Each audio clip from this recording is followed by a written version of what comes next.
75 શબ્દ ઝડપ. Ready, start. ફકરો. આદિજાતિઓના વિકાસની નવી પરિભાષા અંકિત કરવાના ધ્યેય સાથે વર્તમાન રાજ્ય સરકારે નવસારી, ડાંગ, અરવલ્લી, છોટાઉદેપુર અને મહીસાગર જિલ્લામાં નવી મેડિકલ કોલેજ સ્થાપવાની દિશામાં કામગીરી આરંભી છે.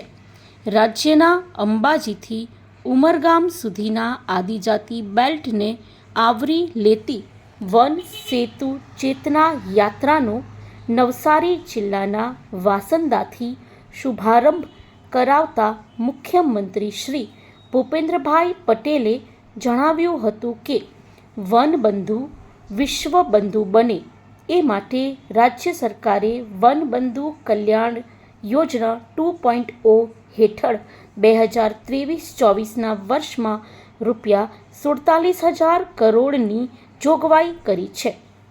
આ 5 દિવસીય વન સેતુ ચેતના યાત્રા ડાંગ, તાપી, સુરત, ભરૂચ, નર્મદા, પંચમહાલ, છોટાઉદેપુર, દાહોદ, મહીસાગર, અરવલ્લી, સાબરકાંઠા અને બનાસકાંઠા એમ 13 જિલ્લાના 51 તાલુકાઓમાંથી પસાર થઈને 3 લાખ આદિવાસી ભાઈ બહેનોને રાજ્ય અને કેન્દ્ર સરકારની સિદ્ધિઓ, વિકાસ કાર્યોની ઝાંખી કરાવશે.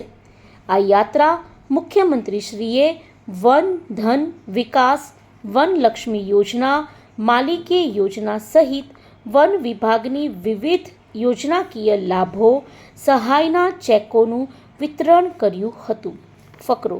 અયોધ્યામાં ભગવાન શ્રી રામના ભવ્ય મંદિરની પ્રાણ પ્રતિષ્ઠાના પવિત્ર ઉત્સવને અનુલક્ષીને વડાપ્રધાન શ્રી નરેન્દ્રભાઈ મોદીએ દેશભરના તમામ નાના મોટા ધર્મસ્થાનોની સ્વચ્છતા માટે સાર્વત્રિક સફાઈ અભિયાન હાથ ધરવાનું દેશવાસીઓને આહ્વાન કર્યું છે.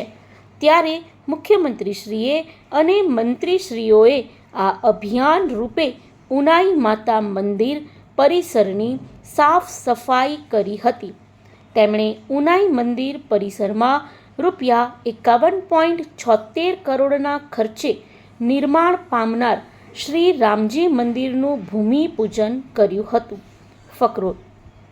વન સેતુ ચેતના યાત્રામાં ઉપસ્થિત વિશાળ જન સમુદાયને સંબોધતા મુખ્યમંત્રીશ્રીએ વધુમાં જણાવ્યું કે વડાપ્રધાન શ્રીના વનવાસી કલ્યાણના વિઝનનો લાભ ગુજરાતને છેલ્લા 2 દાયકાથી મળી રહ્યો છે.